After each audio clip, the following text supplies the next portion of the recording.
দর্শক, স্বাগত জানাচ্ছি আপনাদের সবাইকে যমুনা টেলিভিশনের নিয়মিত আয়োজন প্রবাসে বাংলাদেশে। বিশ্বের বিভিন্ন প্রান্তে থাকা প্রবাসীদের খবর না খবর নিয়ে আপনাদের সাথে আছি আমি মনিরুল ইসলাম। হিজবুল্লাহর হামলার পর লেবাননের বৈরুতে হামলা চালিয়েছে ইসরায়েল। রাজধানীর দক্ষিণাঞ্চলে হিজবুল্লাহর অবস্থান লক্ষ্য করে বিমান হামলার দাবি করে ইসরায়েলি বাহিনী। বিবৃতিতে হিজবুল্লাহর কমান্ডার মুশিন শুকুরকে টার্গেট করে নির্ভুল হামলার দাবি করে তেল আবিব। অভিযোগ, গোলান মালভূমিতে হামলার ঘটনায় জড়িত ছিল ওই হিজবুল্লাহ সদস্য। এ ঘটনায় এখন পর্যন্ত একজনের মৃত্যুর খবর পাওয়া গেছে। আহত হয়েছেন বেশ কয়েকজন। সংখ্যা আরও বাড়তে পারে প্রাণহানি। হামলায় ক্ষতিগ্রস্ত হয়েছে কয়েকটি ভবন, হাসপাতাল জানিয়েছে লেবাননের রাষ্ট্রীয় বার্তা সংস্থা। এর আগে শনিবার দখলকৃত গোলান মালভূমিতে রকেট হামলায় প্রাণ যায় 12 ইসরায়েলির। এরপর থেকে বৈরুত লক্ষ্য করে হামলার হুঁশিয়ারি দিয়ে আসছিল তেল আবিব।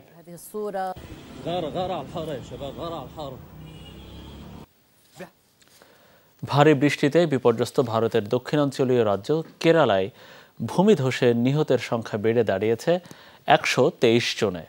রাজ্যের ওয়েনার জেলার পার্বত্য এলাকায় এই ভয়াবহ দুর্ঘটনা হয়।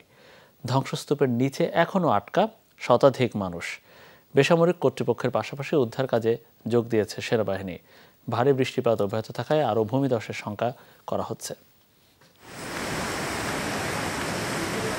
ভারতের কেরালা রাজ্যের ওয়েনার জেলার পার্বত্য এলাকায় কয়েকদিন ধরেই হচ্ছে টানা বৃষ্টি।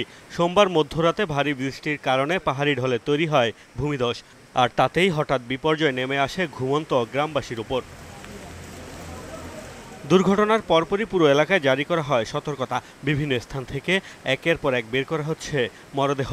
এখনও ধসে পড়া বাড়ি স্থাপনার নিচে চাপা বহু মানুষ। ধারণা করা হচ্ছে আটকে পড়া মানুষের সংখ্যা শতাধিক। তাদের উদ্ধারে ফায়ার সার্ভিস এবং ন্যাশনাল ডিজাস্টার রেসপন্স ফোর্সের পাশাপাশি কাজ করছে সেনা ও নৌবাহিনী।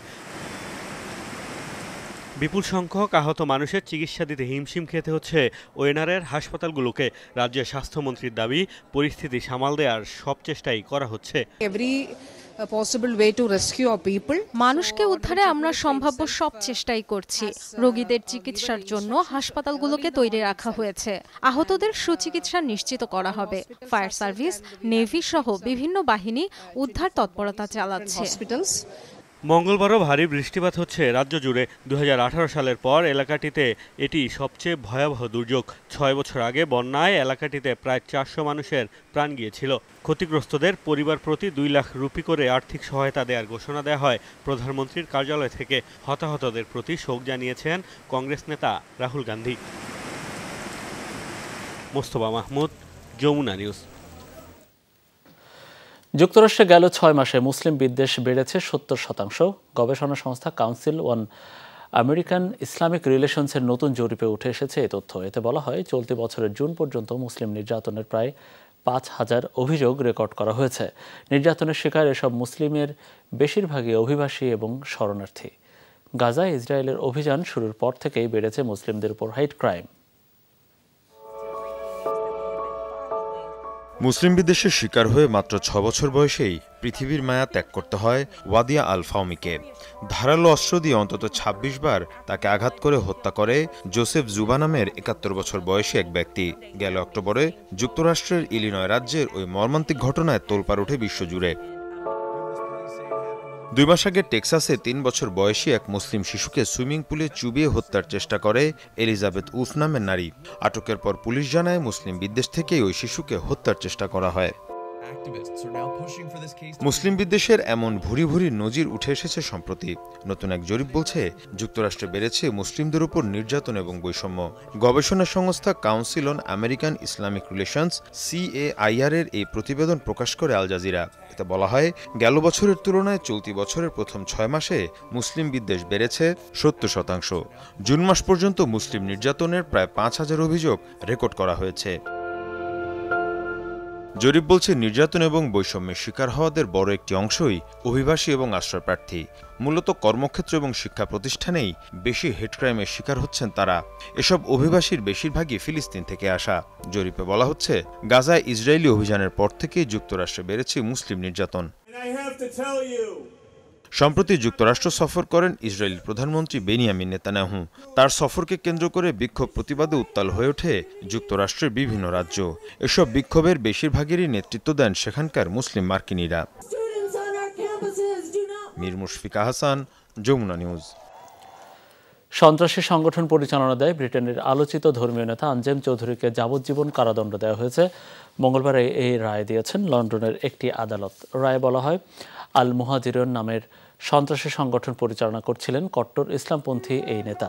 পাশাপাশি ইসলামের অপব্যাখ্যা দিয়ে সংগঠনটিতে কম বয়সীদের নিয়োগ দিচ্ছিলেন তিনি। সন্ত্রাসী কার্যকলাপে জড়িত থাকার অভিযোগে 2010 সালে সংগঠনটিকে যুক্তরাজ্যে নিষিদ্ধ ঘোষণা করা হয়।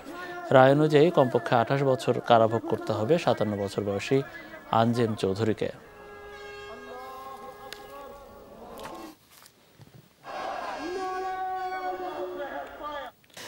ব্রিটেনে ধারালো অস্ত্রের হামলায় অন্তত 3 জন নিহত হয়েছে। সোমবারের এই হামলায় আহত হয়েছেন আরও 9 জন। কর্তৃপক্ষ জানায়, সাউথপোর্ট এলাকায় শিশুদের একটি নাচের স্কুলে ধারালো অস্ত্র নিয়ে হামলা চালায় একজন। আহতদের মধ্যে 5 জনের অবস্থা গুরুতর। হামলায় জড়িত সন্দেহভাজন 17 বছর বয়সী এক কিশোরকে গ্রেফতার করেছে পুলিশ। পুলিশ বলছে, কেন এই হামলা চালানো হয়েছে তাও স্পষ্ট। তবে এই ঘটনাকে সন্ত্রাসী হামলা হিসেবে দেখা হচ্ছে না। এ ঘটনায় শোক জানিয়েছেন রাজা চার্লস ও প্রধানমন্ত্রী কেইর স্টারমার।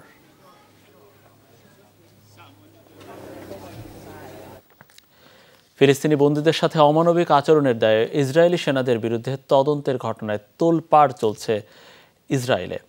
সুপ্রিম কোর্টের নির্দেশে অনুসন্ধান শুরুর পর জিজ্ঞাসাবাদের জন্য আটক করা হয়েছে 10 সেনাকে। এ ঘটনায় ক্ষোভে ফেটে পড়েছে দেশটির কট্টর ডানপন্থীরা। তাদের নেতৃত্বে প্রতিবাদ মিছিলে উত্তাল রাজপথ। এমনকি 2টি সামরিক ঘাঁটিতে ভেঙে ভেতরে ঢুকে পড়েছে বিক্ষোভকারীরা। পরিস্থিতি সামাল দিতে হিমশিম খাচ্ছে নেতানিয়াহু প্রশাসন।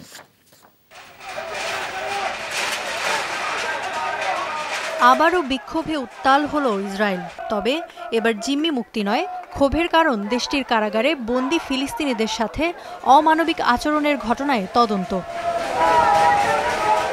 ইসরায়েলের কারাগারে বন্দী ফিলিস্তিনির সংখ্যা 10,000-এর বেশি।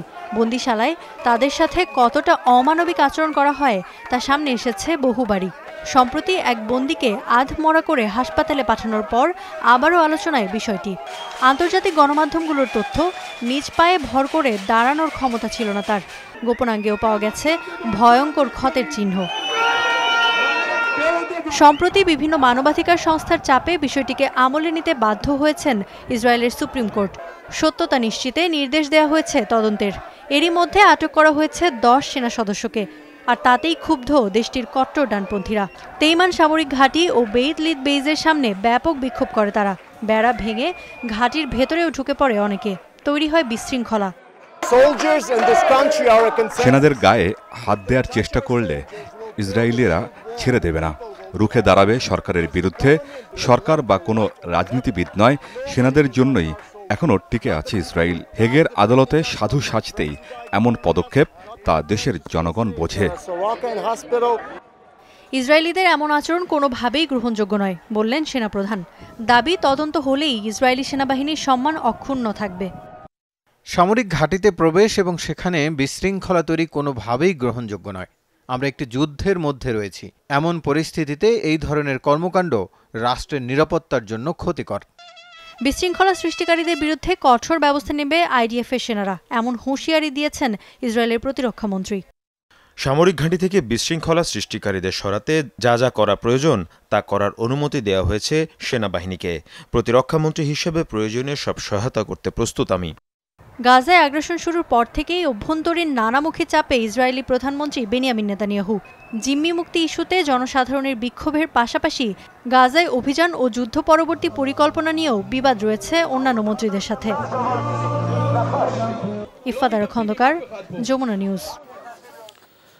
বাহরাইনে যাত্রা শুরু করল বাংলাদেশি মালিকানাধীন হামেলা রেস্তোরাঁ। শুক্রবার দেশটির হামাদ টাউনে স্থানীয় সময় রাতে রেস্তোরাঁটির উদ্বোধন করা হয়। ফিতা কেটে রেস্তোরাঁর শুভ উদ্বোধন করেন বাহরাইনের বাংলাদেশি কমিউনিটির নেতৃবৃন্দ। উদ্বোধনী অনুষ্ঠানে উপস্থিত ছিলেন বাংলাদেশ বিজনেস ফোরামের সাবেক সভাপতি আবুল কালাম আজাদ, বিএফসি এক্সচেঞ্জের বাংলাদেশ করিডোর প্রধান সবুজ মিলন, শাহিন আহমেদ, আখতারুজ্জামান সরকার সহ আরও অনেকে। নতুন ব্যবসা প্রতিষ্ঠানের সফলতা কামনা করেন অতিথিরা। প্রবাসীদের সহযোগিতা কামনা করেন প্রতিষ্ঠানের স্বত্বাধিকারী এ এম মামুন ও রতন। অনুষ্ঠান শেষে প্রতিষ্ঠানের সফলতা কামনায় করা হয় বিশেষ দোয়া।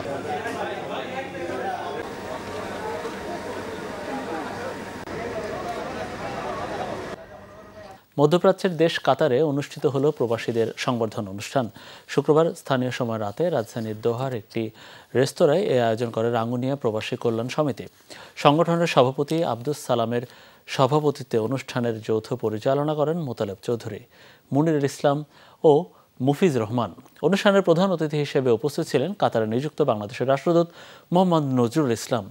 এছাড়াও বিশেষ অতিথি হিসেবে ছিলেন দেশটির বাংলাদেশ দূতাবাসের শ্রম কাউন্সিলর তন্ময় ইসলাম ও বীর মুক্তিযোদ্ধা ওমর ফারুক চৌধুরী। বক্তব্য রাখেন সংগঠনের সাধারণ সম্পাদক মোমিনুল হক চৌধুরী, উপদেষ্টা শফিকুল ইসলাম তালুকদার বাবু, কাজী ফারুক পিয়ার, আলম শাহ সহ আরও অনেকে। এ সময় সংবর্ধনা দেওয়া হয় কাতার সফররত এফবিসিসিআই এর বিদেশি বিনিয়োগ বিষয়ক স্থায়ী কমিটির চেয়ারম্যান ওয়াহিদ রায়হান ইফতেখারকে। প্রদান করা হয় সম্মাননা স্মারক ক্রেস্ট। নৈশভোজের মধ্যে দিয়ে আয়োজন শেষ হয়।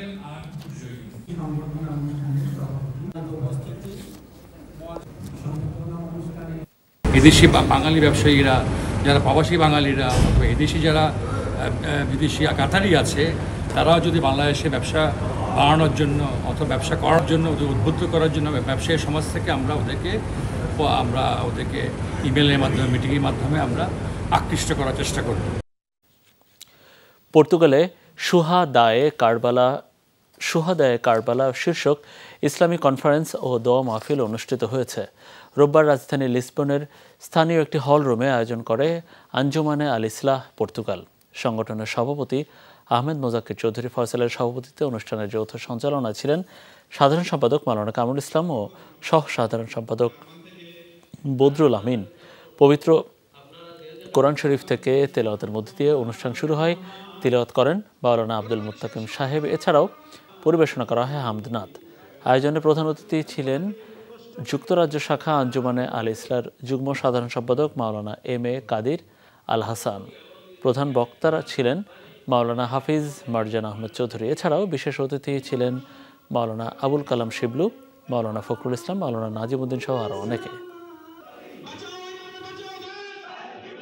আজকে আমাদের যে মাহফিলের মূল উদ্দেশ্য এবং ফোকাস ছিল যা আল হাক্কু ওয়া যাহাকাল বাতিল, এই পৃথিবীতে আল্লাহ প্রদত্ত আল্লাহ রাব্বুল আলামিনের মনোনীত ইসলামকে প্রতিষ্ঠিত করার জন্য সৎ এবং সত্য পথে, ইহদিনাস সিরাতাল মুস্তাকিমের পথে দিনকে প্রতিষ্ঠা করার জন্য এবং আহলে সুন্নাত ওয়াল জামাতের আকীদা অনুযায়ী, বিশ্বাস অনুযায়ী রাসূলের পথে চলার জন্য। দর্শক, আর এই ছিল আমাদের প্রবাসী বাংলাদেশের আয়োজনে। এতক্ষণ আমাদের সাথে থাকার জন্য আপনাদের সবাইকে অনেক অনেক ধন্যবাদ।